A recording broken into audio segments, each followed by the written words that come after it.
मुंबई आग्रा राष्ट्रीय महामार्गालगत गांजाची तस्करी करताना दोघांना सांगवी पोलिसांनी मुद्देमालासह पकडले। दोन्ही संशयित मध्य प्रदेशातील रहिवासी असून त्यांच्याकडून 16 किलो गांजासह एकूण 8,70,000चा मुद्देमाल जप्त केला।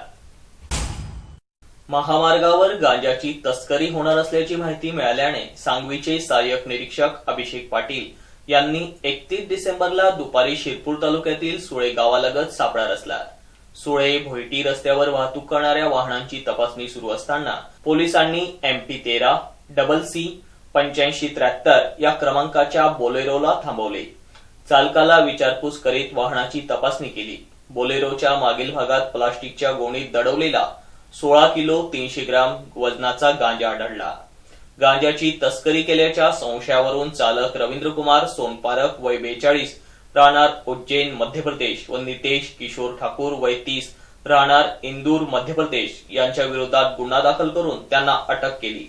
संशयित ठाकूर शेतीविषयक औषधांची मार्केटिंग करत असल्याची माहिती त्याने पोलिसांना दिली।